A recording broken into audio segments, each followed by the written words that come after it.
Thanks everyone for being here and registering for this session. So my name is Yasser, short form Yas, you can call me Yas. So I'll be sharing about Stridy and what the work of Stridy has been looking like, what we're doing and where we're going with empowering communities. Just first off, Stridy is made of two words. It's stride and tidy. There's a lot of people who've known us for 3 years and they still don't know. So I always make it a point now to introduce that Stridy is made of two words, because sometimes people ask us, how do we come up with the name? So it's stride and tidy. The whole idea is to move and clean as you go. A little bit about Stridy first. I'm going to zoom through. I've got many slides and a bit of time. Our whole idea is to get people involved in keeping their own immediate surroundings clean. In Singapore, when people think about cleanups, we immediately think usually about beach cleanups. It's very unlikely to see people doing heartland cleanups, urban cleanups, and that's what we're trying to do. The whole idea is if we get enough people involved in keeping their own resident areas clean, they have higher sense of responsibility and ownership over those areas. The ultimate goal, long-term vision, is a world without litter. If we build enough communities in Singapore and around the world, hopefully we move towards there. And obviously cleanups are a small part of the solution. We want people to do more by getting involved. Has anyone heard of Stridy before today? No, we call you more than the town council. Oh. Most of the boards. Because town council receives all the complaints and whatnot. And Well, literally people. littering. Yeah. Okay, I'll show you how we are working with some of those boards to try and work on those solutions. Stridy is a tech-based solution involved as well. Strava, anyone uses Strava? Stridy is a little bit similar to Strava. When you start a session on a Stridy app, when you go for a cleanup, it starts keeping track of where you're going, how far, how long. We use this to keep track of individual impact. And if enough individuals do this together, they get to measure what collective impact looks like. On the left, 9 squares. Each of 9 squares represent a common type of urban litter anywhere in the world. As you go along, you tap on the items you're picking up. If you have a group of 5 people, one person uses the app, other 4 sounds of, hey, I'm picking up cigarette butts, tissue paper, or bottles, and then they're tapping and keeping track of what they're picking up. At the end, what you get to see is, again, where you've walked, how far, how many items you've picked up, and what kinds of items you picked up. The teams function allows people to join a team, and that's how we start keeping track of collective impact. So on the left shows one of the first ever teams created on a Stridy app. That's what collective impact looks like for a team. We use the data to visualize collective impact on our dashboard. This is data.stridy.com. This is how we visualize the impact that's been done since the start of Stridy. So on the world map, you've got many pins. Each pin shows a cleanup that's been conducted on the Stridy app. If I were to zoom into Singapore, which I can't do now, you would see many engagements because that's what we've been doing for the past 3 years. Most of our engagements have been in Singapore, corporates, schools, communities. The more interesting thing is at the bottom, the little circle and the breakdown, that's where things get interesting. Cigarette butts are the world's most littered item. The items that Striders are picking up the most, identifiable item is cigarette butts. So the breakdown of different items shows you the relationship that different items have to each other. For example, you're going to see more packaging in certain areas. This friendly leaderboard gets people a bit competitive. You can switch to a teams function. Teams can see how they are doing relative to each other as well. Some numbers. This is the main topic. Can I have a show of hands? How many of you have done a cleanup before? Any form of, okay, in your own homes, it doesn't count? Outside, of course. Okay, are these beach cleanups? Not only? Okay, that's what I wanted to hear. So urban cleanups as well. Perfect, okay. What's the answer to this question? So at this point, this is a rhetorical question. Singapore does have an issue with litter. It might seem like we're sparkling clean compared to other countries, but no, we still do have an issue with litter. That's why I still have a job.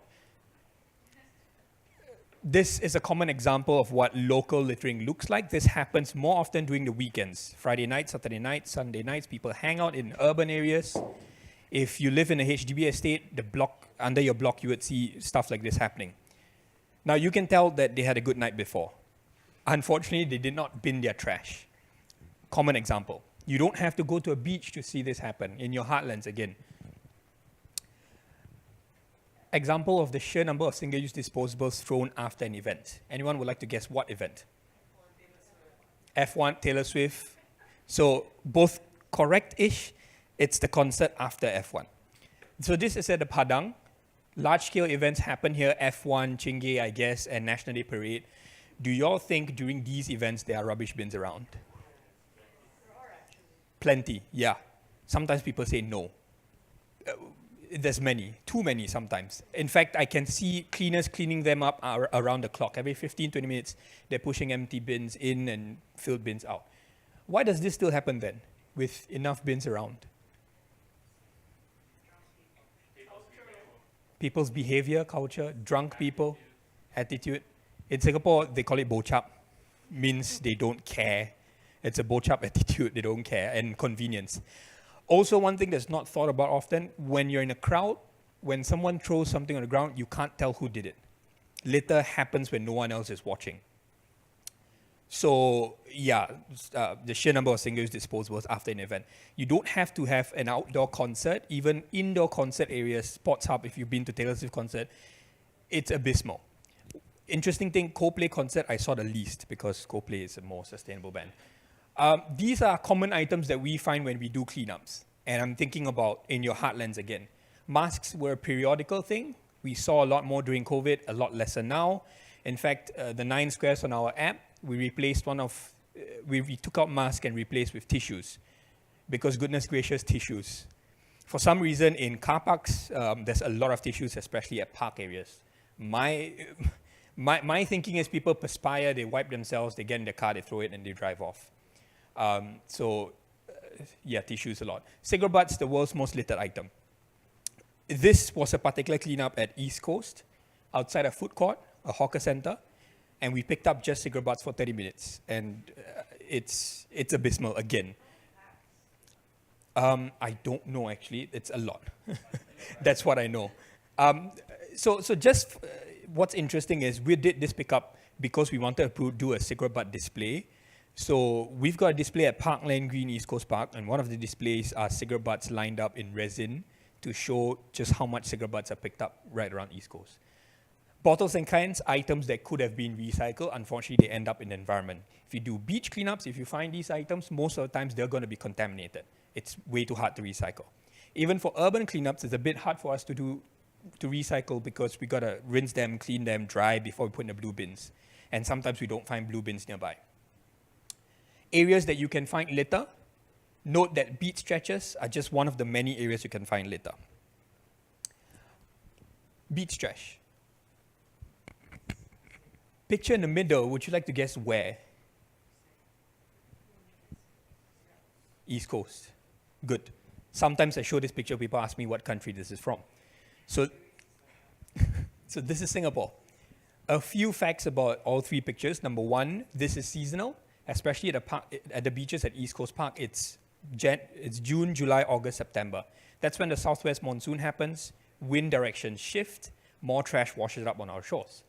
If I were to go to East Coast like January, February, March, I would have hardly anything to pick up at the beach stretches, except for microplastics and styrofoam bits. Number two, all of this again are single-use disposables. I mean, except for a chair. A chair is not a single-use disposable, but we see large items like this wash up anyway. And number three, lastly, all of this is not from us. Not from Singapore. Where then are they from? Unfortunately, because of how Singapore is situated in the middle of many other countries, up north Malaysia, down south Indonesia, and unfortunately the waste management infrastructure may not be as good as ours. Trash leads into the marine waterways, their rivers, and ultimately into the ocean. Or sometimes, even if they're collected mainland, they could be illegally dumped into the ocean. All of that floats and travels to us. I'm confident in saying so because when we do beach cleanups, we see the items that wash up, the brands and languages and the items you can't find in Singapore shelves. I don't know if you can see the little juice green cups. You can't find in Singapore. So a point to note, even though these are washing up from other countries, never once in Singapore, as far as I've seen, we never point fingers at other countries and say, hey, this is your issue, come and fix it. No. Singapore has a vast number of active cleanup groups, and they clean all around Singapore. One of them is SG Beach Royals, if you ever want to join a cleanup. And they target specific areas like this. One last thing I want to add, The picture, the rightmost two pictures, those are items that float. The bottles over here, they have something in common. They all have their caps on, which means there's air trapped inside. If you throw it on water, they float. The same kind of plastics, if you remove the cap, throw it on water, it sinks. PET plastics denser than water. This just goes to show whatever you see on the beach are only items that float. The picture on the far left, that is a low tide timing. Some beaches in Singapore, certain times during the year, the tide goes down really low, and then intertidal zones show up. There are a lot of groups that go and do intertidal walks to look for creatures. What shows up, unfortunately, is also all the heavy sunken plastics. And glass, yes, because they're. What's interesting is when I find glass, if they're not sharp, I put it back into the ocean. Because glass is made of, it's a natural. No, if it's not sharp. So if it's rounded, glass actually looks quite nice. I throw it back into the ocean because they're not as detrimental as plastics or metal. So yeah, it's abysmal. At this point, you have a rough idea of what local littering is like, what beach trash is like. If I were to ask you which is more frustrating, personally, which would you say? Local littering or beach trash? Why local? Because it's where we live. Anyone else? Local? Yeah. I personally think local littering as well. We call Singapore clean and green, yada yada. We have all these fines and big red crosses and like you're not supposed to litter here and there, but yet we still have an issue. Every single time we do a cleanup, we pick up litter. It's a more controllable issue. Beach trash feels uncontrollable to me. So that's why it's more frustrating because it comes from us. If I were to switch the question into what's a bigger issue, then for no doubt for a minute it's beach trash because what's out there, it's huge, it's a lot. Maybe you've been hearing this figure a lot today. After all, it's waste themed. But 2 billion tons is a mind-boggling number. A ton is 1,000 kilograms. That's 2 billion times 1,000 kilograms. And that number is due to rise to 3.8, I think, by 2050. It's a mind-boggling number. A small percentage of that goes into the ocean. I say small percentage, but it's not really small. Year on year, it adds up to a lot. We've been doing cleanups at East Coast Park for about 3.5 years. We realized one of the biggest stakeholders are the human factors involved. In other countries, it might be easier to think what the human factors involved because people deal with trash directly. But in Singapore, it might be hard because never in Singapore we see people having to live with trash. But there are people cleaning up after us every single day. So the number in 2019 or so used to be 70,000 cleaners. It's 53,000 cleaners now. 70,000. A small army. All of Singapore, all encompassing. Your workers in your hawker centers, your offices and whatnot. So the number as of last year is 53,000. To compare a place like Taipei, it's about 5,000 people. National Environment Agency. These are some cleaners that we know personally. From the left is Keng Tie, middle is Mr. Rama, on the right is Ren Ming. The person in the middle is Mr. Rama. Picture in the middle. I took this about 3 years ago. I was there with one other person because remember COVID, only 2 people can do outdoor activity together. And we were like, how in the world are we going to clean this up? And we see Mr. Rama cleaning up one person. Physically impossible to finish his workload. So I've known him, at that point when I saw him there, I've known him for about 2 years or a year and a half. I went up to him and asked him, how's his day? How are you doing? Yada, yada, yada. And he tells me, you know, if somehow he manages to clear all of that trash in the morning, the tide will recede, tide will come back up again in the afternoon, more trash will wash up. That's how bad it can be during the monsoon season. You could be clearing a beach stretch and 20 minutes later you look back, trash will actively wash up. Just to give you an idea of what their workload looks like. Do you all remember what happened off the shores of Singapore just a few months ago? The bigger one, it was a major oil spill. A double whammy because that was at the height of the monsoon season. So it was not just oil washing up at the East Coast in Sentosa, but oily trash as well. What was interesting, for the first time ever, I saw local young boys donned in their coveralls cleaning up next to our foreign workers. First time ever in Singapore. I went up to speak to one of them and they're like, hey, we're only doing this for 2 days part-time because workforce, manpower is needed. A little silver lining to see, you know, local Singaporeans working next to foreign workers, but that was Yeah, they wake up like 6 a.m., they reach East Coast Park 7, they clear the car parks, they clear the grass patches, the pathways, the drains, they clear the bins, then they go to the beach and all the beach trash is waiting for them. They do that twice daily under the hot sun or wet weather. We don't think enough about them, at least Singaporeans don't, and I make it a point to always speak about them and tell people that no matter where your trash goes to in the bin or on the ground, it passes through human hands first. 70,000. This article was in 2019. Thus, the term Singapore is a clean city and not a clean city because of our heavy reliance on our manpower workforce. What Stridy has been trying to do is to get people to get involved. Individual action, really important. But more than that, we want people to do things together. That's what collective action looks like. And we get people to track their impact because when they look back and see what their collective action has been, they feel good. They want to do more. This is a bit of the impact that we've done over 3.5 years. This is where the second half of my sharing, what we're doing with communities. So cleanups can only go so far. It's end of life of produced items. So just clearing them off the streets are not gonna lead us to a main solution. One thing that we've done is to work with a few communities and focus our efforts in few communities. This is Fernvale. We started in August 2023, and at the half of this year, we've had 100 participants. So what we did first was to organize regular cleanup sessions around the community so that we get people coming down frequently, and then we build that demand for those activities. And then we see the same people coming in. What we did next was to build a tool pod, and then we put in Stridy tools, litter picking tools, so that the residents themselves can open the tool pod and they can organize their own cleanup. So at the start of this year, I believe, for the first time ever, we saw a community self-organizing their own litter picking events in a heartland. They use the tools over here. Number 3, we bring stakeholders together. So this map was given to us by AlterCOP because we went to them, we spoke to them about what we're trying to do. So AlterCOP is one of the waste management providers at that area, at Fernvale. What this highlights is litter hotspots. So they've already known of litter hotspots. So they show us like, hey, this is where they are. What we did was to bring other stakeholders together, National Environment Agency. We did sidewalks on the ground with AlterCOP.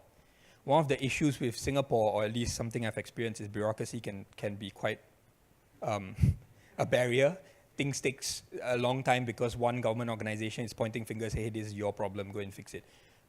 We try to mitigate that by bringing people on the ground, walk the streets with them, tell them, hey, we've noticed issues here, there. This is what you can do.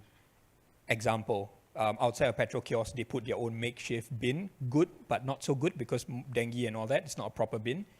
They implemented a proper bin. So these are low-hanging fruits, low-hanging solutions that can be implemented. Another sidewalk, litter hotspot. The officers walk the ground and they're like, okay, yeah, this is a litter hotspot. Let's put a bin there. One thing that we wanted to do more than that was to nudge positive behavior. We have to stop litter happening in the first place. So we came up with some designs for signages. In Singapore, it's very common to see negative signages, like, big red cross and fine, don't smoke or don't litter. We wanted it to be positive, what we want to do. So these are some signages that designs where we came up. It inculcates a sense of belonging and a bit of responsibility as well. And when people see this, they're like, oh yeah, I shouldn't litter. Or actually the bin is right there. We implemented this about 6 months ago. They were very well received. So putting this signage was one of the last things that we did in Fernvale to close off the project. And we did an assessment. We've got about 20 to 30 active volunteers in the community. We've got the top 5 litter hotspots intervened. We see lesser litter happening there. And overall, litter is mitigated by about 30%. And obviously, we use the Stridy app to keep track of the numbers. By the end of this year, we would have about 3 of these community initiatives. We're currently working with Boon Lay. This picture was taken at last cleanup with Boon Lay. We've got some school students and a youth network there. Goodness gracious, Boon Lay is trashed. So we've got a lot of work to do. Number 3 is Kampong Chai Chee that we're onboarding over now. Our hope for next year is a few more of these communities. At the base of our work next year is engagements with schools, corporates, and communities and new communities. Some parting thoughts. Cleanups are just a band-aid. They're not the main solution again. They are very powerful experiences for people to learn about issues and to learn about them while having fun. But they're very far from being the main solution. We always have 10, 20 minutes at the end sitting down telling people, hey, this is what you should do. So we want people to be involved and do more. The way we do it is to have people do things together so that they enjoy it. If you have a bunch of school students going and picking up litter in their neighborhood, they feel like they're forced to do it. So it's our job to make it fun for them. One way we do it is we make it as positive as possible so that they have fun. This is important. It's all doom and gloom usually. Our focus is, hey, come and have fun with us, learn something new, do something good. Number 3, I want to end off, we always have free cleanups. They happen all over Singapore. In a month, we could be 2, it could be 4. I want you to join. I promise you have fun, you learn something new. So please do join. This is how you join. It leads to a link tree. I think the second link leads you to our Eventbrite page, and you have a list of all our upcoming cleanups. Also, this link tree leads you to our socials. Please do follow. In that way, you can keep track of what we do. A bit of reading resource. This, I've not read it myself. I've looked through, but it gives a good overview of waste, the waste management outlook around the world as of 2024. So this is by the UN Environment Programme. It's called Global Waste Management Outlook. It was published earlier this year. Interesting stuff. That's all I have.